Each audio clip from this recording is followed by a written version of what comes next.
Hi folks, and welcome to their Saturday Morning Samoflange. I'm Matt, and Benjamin isn't here. He was supposed to come over tonight, and just said he wasn't feeling it. He was tired. So, that's okay, because today's topic's going to be fun. Folks, of course, it hasn't been the best year for movies. 2020, not the year of the movie, but for me, I don't know when I've had a better year in the movie theaters, meaning I've enjoyed several different movies in the movie theaters, and I can't wait at the end of this year to give you my top 5 movies I've seen in movie theaters, because the number's exactly 5. And about 4 of those I'm really proud of. One, take it or leave it. It probably wouldn't make my top 5 either way, but the other 4 definitely would. But that is a discussion for another day. No. What's going on is, of course, through the pandemic, movie theaters have been struggling to get people in seats. Of course, all the movies got delayed, and so there's not much out. In fact, there's a lot of garbage out. When is that new? But one thing that has kind of a silver lining for cinemas has been they've been bringing back older movies. And that, to me, because in the past few years, the only thing that I've really been excited to go see are those AMC Turner Movie Classics, or whatever they are. I can't remember who does them. But they bring something back for its 20th, 30th, 40th anniversary. And that's the time I really like going. In fact, that's one of the few times I really just enjoy being there. And even before the whole pandemic, we never liked going to a packed crowd. I never liked doing that. Not because I'm a germaphobe, just because I didn't like crowds. So we always would go probably the second or third weekend of a blockbuster because we knew the crowd would be down. And if we could go on a Monday through Friday, we definitely would. I think Tuesday is the $5 night, so we tried to avoid that too. We'd go Monday, Wednesday, or Thursday. And there wouldn't be that many people in the seats. Well, nowadays, heck, there's hardly anyone in the seats. This is great. You can go opening night. And wish more movies were like this. And who knows, that's what maybe movie theaters may be going the way of the buffalo, and that is a discussion for a whole nother podcast. But they've been bringing back some old classic movies over the past, couple of months since our local cinemas reopened, and I have to say, I love it. Love everything about it. It's been fun catching up on these cinema classics. I think they're called comeback classics here. And they're only $5. Of course, concessions went way down too because they're just trying to get people in the seats. So they're not really scalping you at prices. Now, I'll be honest, whether a large tub of popcorn costs $10 or $5, they're still making money because it costs them probably 50 cents or less to make. So they're still making money, but they've dropped down concessions. They've dropped movie prices. Like I said, it's $5 to get in, and it's been a lot of fun. So, and then of course for some of these movies that you can get streaming, or maybe you even have them on DVD, it's fun to go back and watch them in theaters. Like I said, this year has been a great year for me for movies, much better than I thought it would be. If you recall, at the very beginning of the year, I said my number one film that I was excited to see was Tremors, the Tremors Shrieker Island, which I did enjoy, but, I didn't know there's going to be so many, and of course it wasn't planned this way, but you didn't know there's going to be so many movies returning back to cinema, just old classics. And I'm glad, I don't know how these rights work or what decides what kind of shows they get and what kind of shows they don't. I was really surprised on a few movies they just didn't get to return back to theaters. Either they didn't ask or they didn't think it would be that popular. But then it got me thinking, since I just I've loved going to the movies and rewatching or seeing for the first time on the big screen some of these movies, what are 5 movies that I would love to see on the big screen, either again or I missed the first time through and would like to see? In fact, looking at all these, there's only 2 of them that I have seen in theaters. All right, so the other 3 I haven't, and oddly enough, now that I'm looking at my top 5 list, those bottom 3, the ones I haven't seen in theaters are on my bottom 5. Wow, the ones I've already seen in theaters made my top 2. That's kind of wild. You'd think I'd have that backwards, but anyway, no, I'm gonna go with this. All right, number 5 is basically a cult classic. They would never bring this back in theaters. I know that, which is kind of why I put it at number 5. It is Army of Darkness. If anyone knows the Evil Dead series with Bruce Campbell They're cult classics. I think the first one was a serious, or tried to be a serious, early 80s horror movie. It was just run of the mill. But when they did the sequel, which was mid 80s or still early 80s maybe, that was when slasher films were coming out left and right. And they said, you know what? Let's just make fun of the genre. And they were one of the first ones to ever do that. And this is during the height of horror movies. There's a lot of slapstick humor, some Three Stooges humor. There was, Evil gets into Ash's hand and he has to fight his hand, fighting himself. True story, Jim Carrey researched that movie for Liar Liar when he had to fight, his own hand in the movie. So it's really hilarious movie. In fact, the blood I don't think is ever red. It's orange, it's green, it's yellow, it's purple, it's black, because I can't remember what they're trying to avoid, an X rating or something. But they said, well, let's just make the blood just different colors. As long as you make it different colors, it didn't look like blood, and it was okay. And it was maybe just part of the joke too. But that was really great. But for me, and everyone says Evil Dead 2 is the best one of the series. Not for me. For me, it was even the cornballiest one that came out, I believe, in 1990. And this did hit theaters because I remember seeing a big stand-up, cardboard stand-up at the local theater. And it was just when we were kind of new to the area, and we'd been there maybe a year, and I remember seeing the ad for this. I remember seeing the cardboard stand-up, and it was a big deal, and I didn't know what it was about. It just said Army of Darkness. It looked like a guy who was on vacation with his wife or girlfriend, and they got stuck in the Middle Ages, and he had to fight, this is what I knew back then. He had to fight, dragons and whatnot. I just didn't know that much about the movie, but he had a chainsaw for a hand, and I was like, oh, okay, so probably had a chainsaw in his car and got that out and rigged it over his hand or something. I didn't know this was a sequel to a 80s slapstick horror movie that had gotten a big budget film release. I didn't know anything about that, and so I missed it in theaters, as did a lot of people. And to me, it's one of the greatest movies of the Evil Dead series. It is so funny, it's so adventurous, it's so good. Of course, my parents would have never let me see that film. They'd have taken one look at that cardboard cutout. My mom would have gone, nope. But I would have loved to have seen this in theaters, And again, I doubt this is something. I mean, it is a cult classic, so conceivably someone could bring it back in theaters, I guess.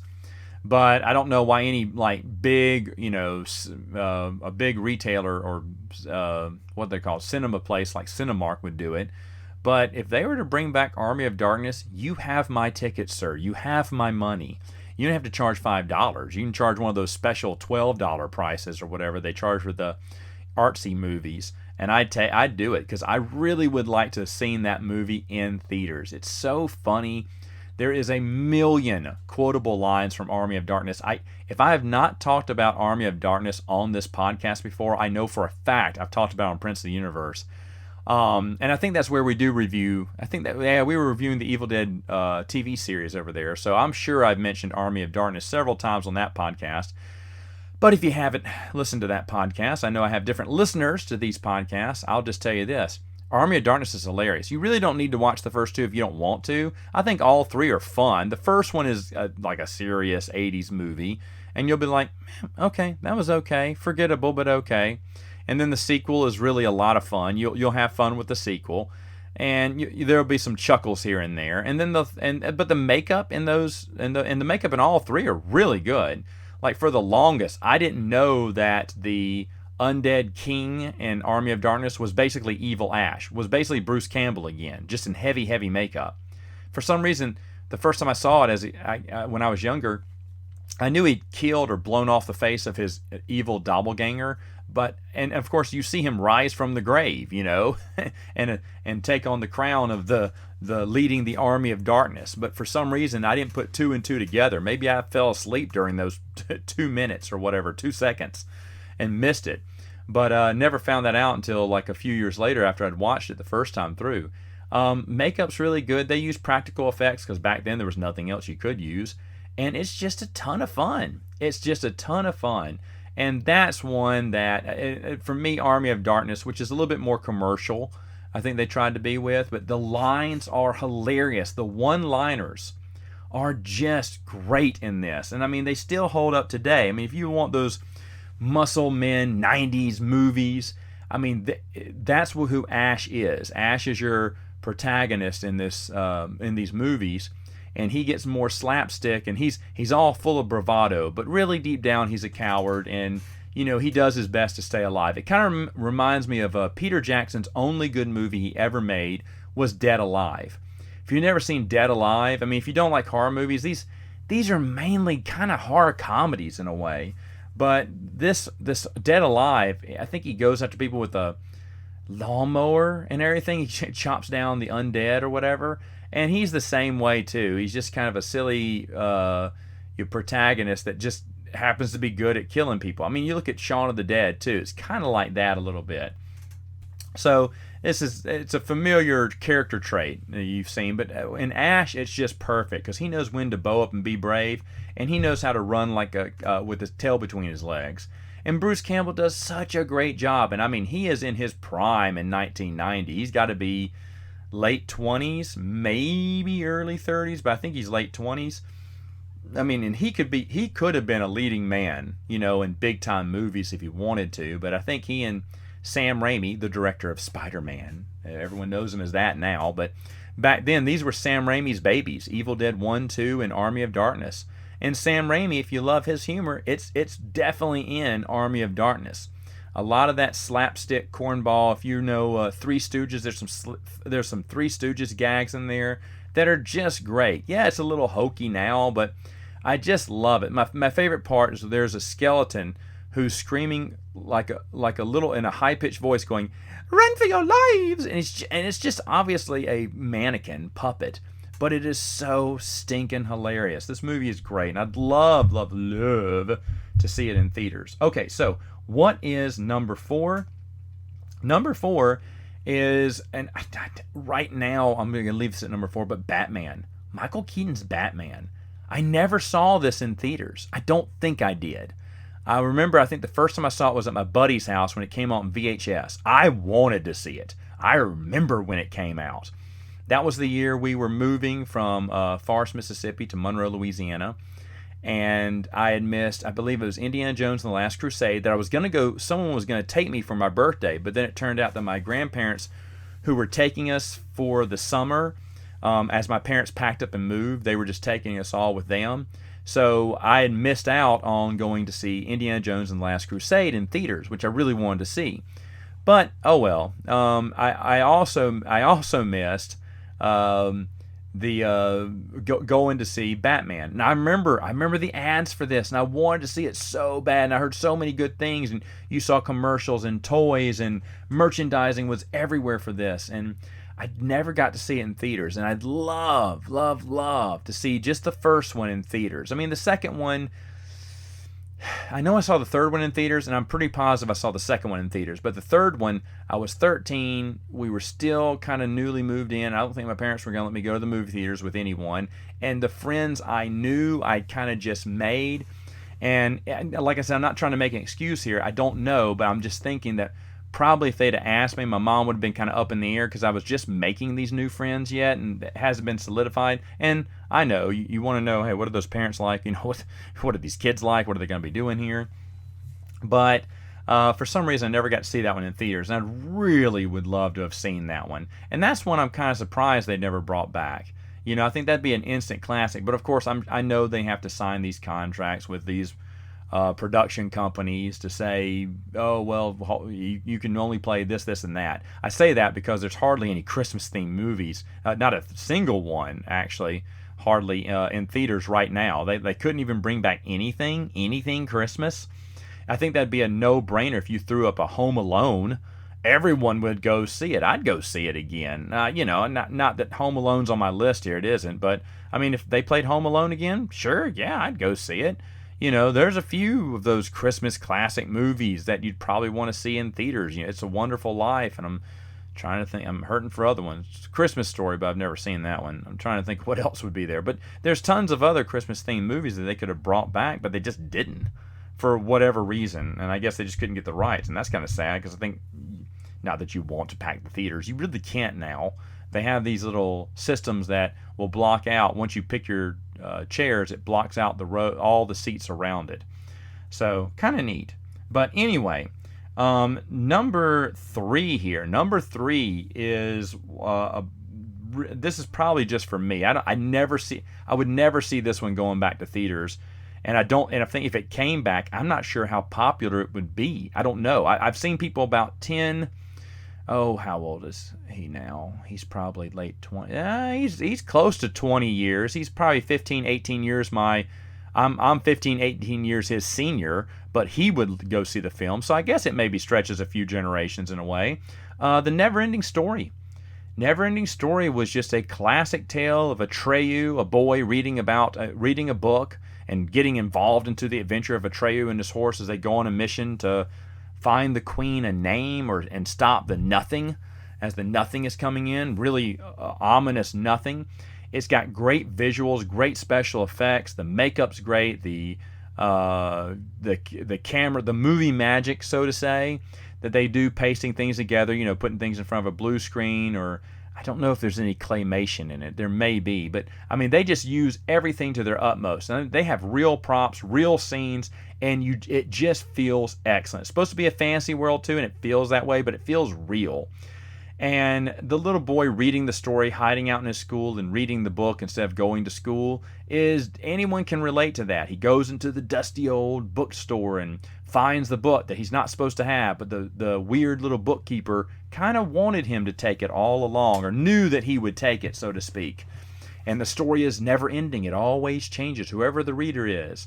And as a kid, I read a whole lot, and I got lost in a book just like this kid did. And I can't think of his name right now. Oh my goodness, I had the kid's name on the top of my head right now, and I just lost it.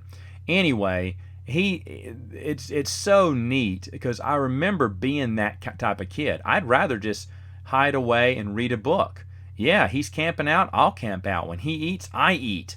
And there's a great scene in there where Atreyu's eating, and then the little kid goes, "Yeah, it's time to take a break." So he gets into his lunchbox and gets his sandwich.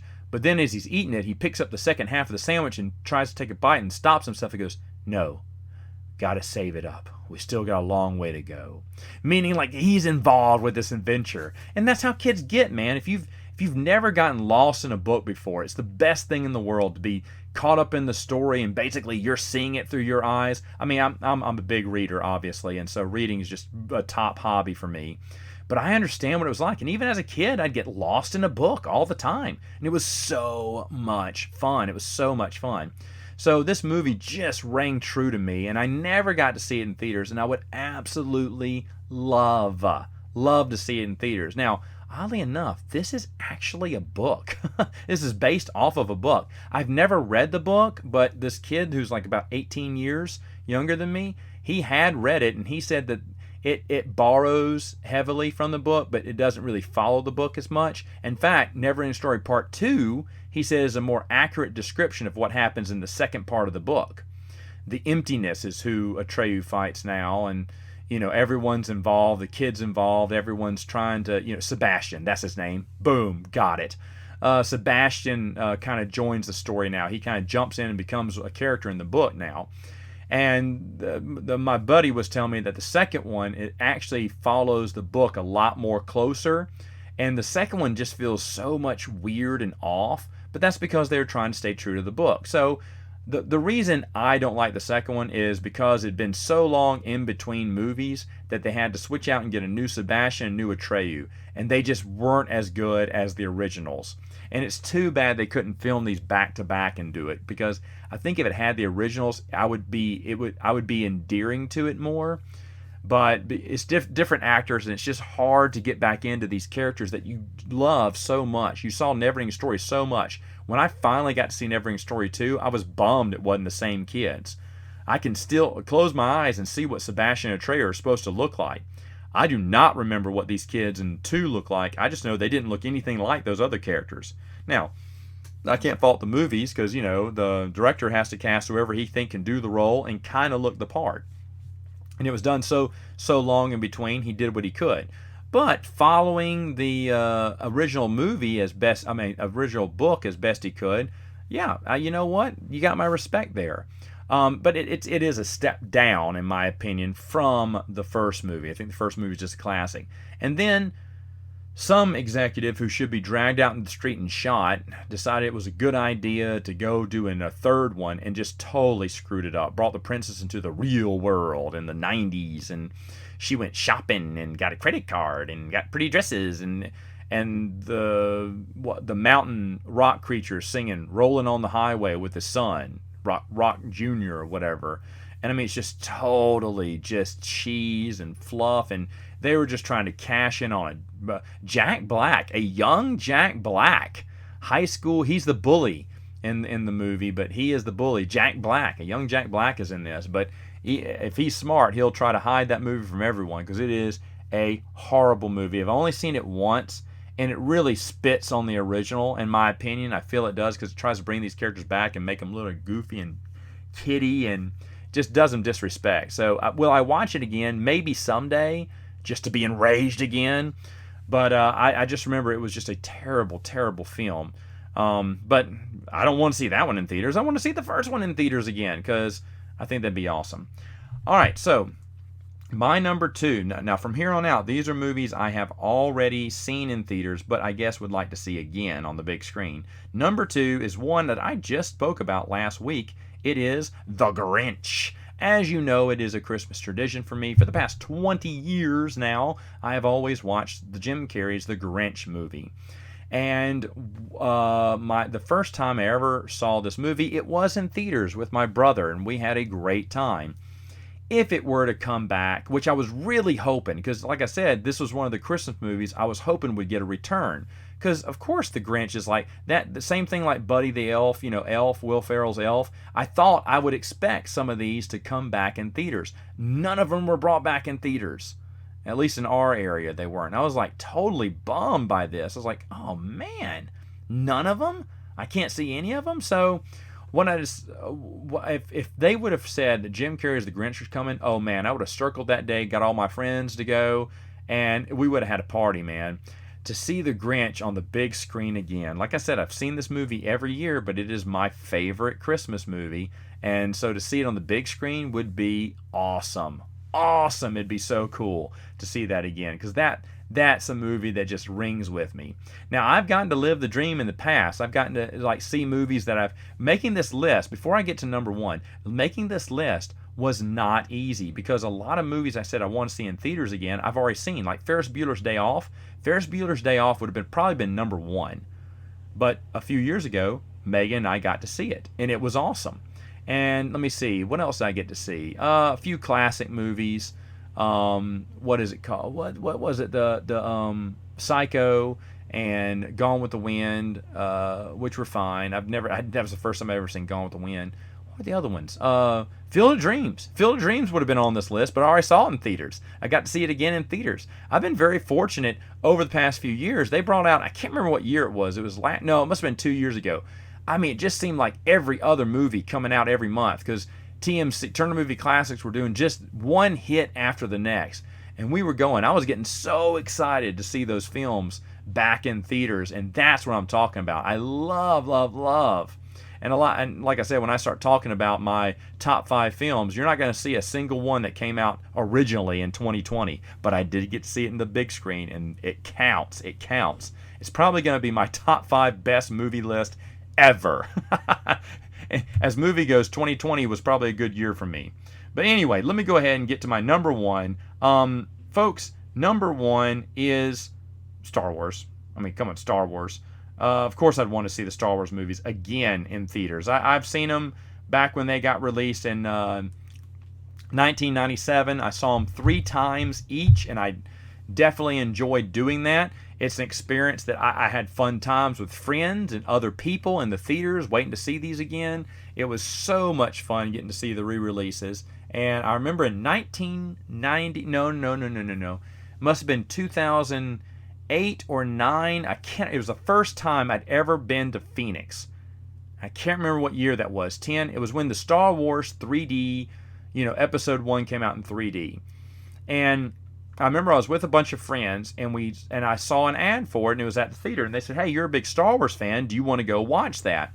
Because I was with a few people, and I was like, and I bought because I've always the 3D fad came and went. You really don't see, even last year, movies in 3D weren't that big. And so I'm glad, because I thought 3D was just a rook, man. For most times, it was just, we want $8 extra from you. That's what a 3D movie meant to me. And I was not about to give anyone my money just to watch something in 3D for a few cheesy 3D effects. Yes, yes, yes, you can tell me all these great movies that were in 3D. But for me, it never interested me that movies came out in 3D. And now here I am after, this is back when 3D was making its first comeback. And heck, I don't know, did episode 1 start this trend? But anyway, 3D was coming back in a few movies, and so George Lucas was originally going to put all 6 movies back out in 3D. And I knew I'd wanted to see, the original ones again, and I'd watch those in 3D, even though I just wanted to see them on the big screen. I didn't care about 3D. But with episode 1, I just wasn't feeling watching that in 3D, and yeah, maybe I regret that decision, because it came out, I want to say in February, I can't remember now, but it came out early that year, and I just wasn't interested in seeing it. I turned down my one option to see it, and I guess I kind of regret it, because you can't watch it in 3D anywhere anymore, so it would have been a one-of-a-kind experience, but but no, I don't. I want those movies back. Even I would watch the prequels again in the theaters, but just seeing the original 6-set Star Wars, and if I have to be picky, then the original 3 back in theaters would be awesome. Because like I said, folks, shoot, I think I want to say even on Prince of the Universe, Bruce and I talked about our theater experiences and episodes. We watched 4, 5, and 6 together. 4 and 5 we watched in Baton Rouge, where he was living. 3 was up here in Monroe, and then we watched 1 here in Monroe, and then 2 in Baton Rouge, and then 3 was in Monroe. I mean, we basically got it perfect, 3 and 3. It wasn't planned like that. That's just how it kind of went. But every night of each one of those stories, I can tell you what book I was reading when, Star Wars, Empire, and Jedi were coming out, and knew exactly what Star Wars books I was reading. Episode 1, I have a hilarious story. Episode 2, just as hilarious story. Episode 3, probably not the best story, but the best theater crowd I've ever been a part of was episode 3. And that also, I remember what happened that entire day. I took that day off. The day before the midnight showing. No, the day after. I took that day off too. And it was like a holiday for me, and I had so much fun. There were so many memories surrounding those 6 films, watching them in theaters starting from 1997 to 2005. And all of them are just great stories. Like I said, I remember the entire day. I remember leading up to it and everything. And those are just times. Do people even make these type of movie memories anymore?